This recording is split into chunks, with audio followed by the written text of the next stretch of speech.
Hello, Year 9. Last lesson we were multiplying indices and we learned that if we had the same bases we could add the powers. That was law number 1.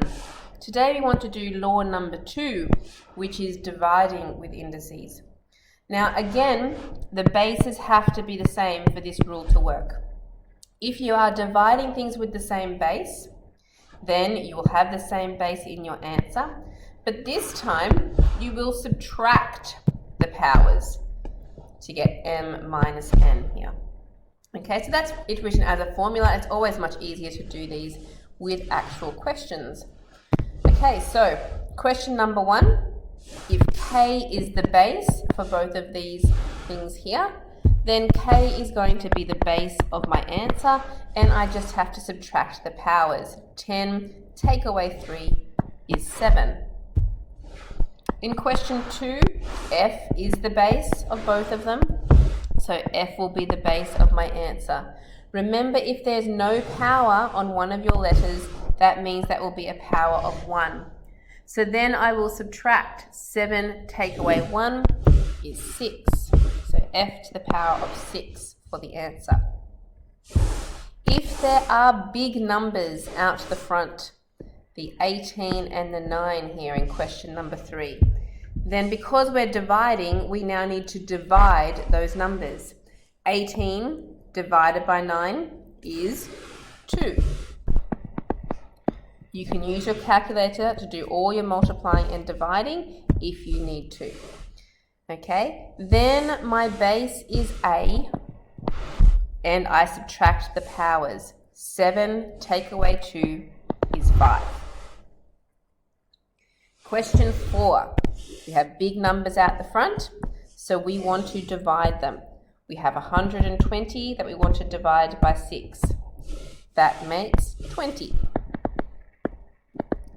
Q is the base, and we want to subtract the powers. 4 take away 3 is 1. Now we can write the 1, but just like in question 2 up here, usually we don't. If there's just a power of 1, we just leave it as 20q. Question 5. Again, we have big numbers out the front. So let's start by dividing those. We'll get 15, and we divide that by 3 to get 5. Then we want to look at the letters because we have 2 different letters in this question. So we want to put the m's together and we want to do the n's second. So let's start with the m's. We have m to the power of 2 and m that would be to the power of 1. So when we subtract the powers, we would get m to the power of 2 take away 1, which is 1. Again, I don't need to write that power of 1. Then let's look at the n's. N to the power of 5 and n to the power of 3. So n is the base. 5 take away 3 is 2. Now, as you remember from algebra, divide signs can also be written as fractions.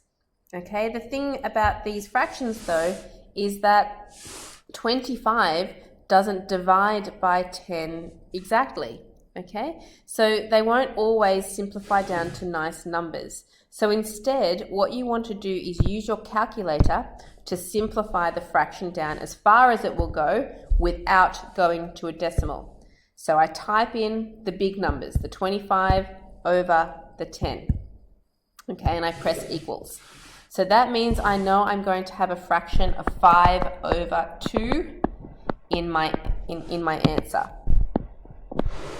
Okay, but now I need to work out what's going to happen with the letters.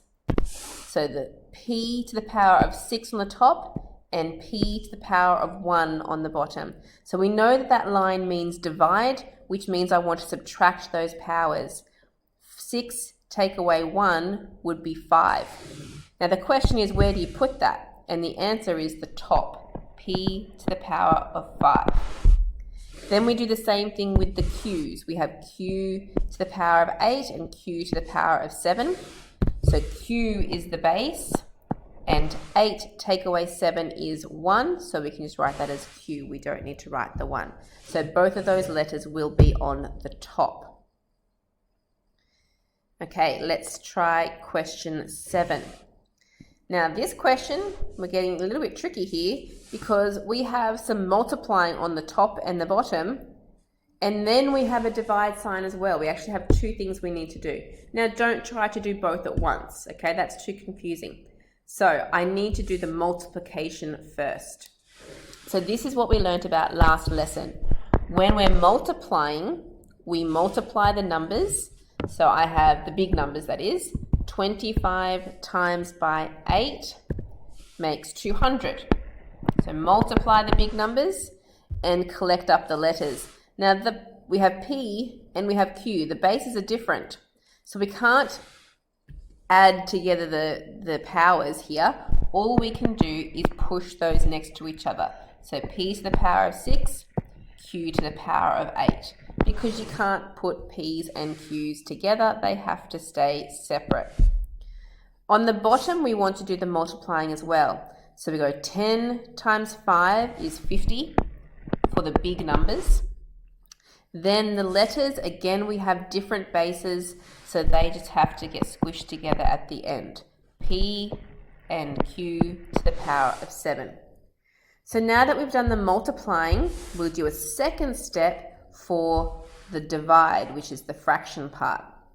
So first of all, we want to divide the big numbers. So we use our fraction button and we go 200 over 50. And that actually works out nicely to be a nice whole number 4. So that equals 4. Now when we look at the letters, we have P to the power of 6 and a P on the bottom. Remember, that means P to the power of 1. So they have the same bases. So all I have to do, because I'm dividing, is subtract the powers. 6 take away 1 is 5. P to the power of, let me change colours, P to the power of 5. Now we want to do the Q's.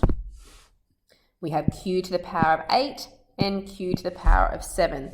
They have the same bases, so I subtract the powers. 8 take away 7 is 1, or just Q. And question 8. Again, we have some multiplying that needs to be done on the top here first. So first of all, the big numbers. We have 2 times by 18, which is 36. And these letters are actually the same. Y to the power of 4 and Y to the power of 9. When we're multiplying, that means that we need to add those powers. So 4 plus 9 is 13. Y to the power of 13. On the bottom, we don't have anything to multiply. We just have the 12y to the power of 7. Okay, so first step was multiplying. The second step, I now want to do the division. So with the big numbers, we want to use the fraction button to go 36 over 12. Oops, over 12. And that equals 3. Then we want to look at our letters, y to the power of 13 and y to the power of 7. They have the same bases, and the base is y. All I have to do is subtract the powers. 13 take away 7 is 6.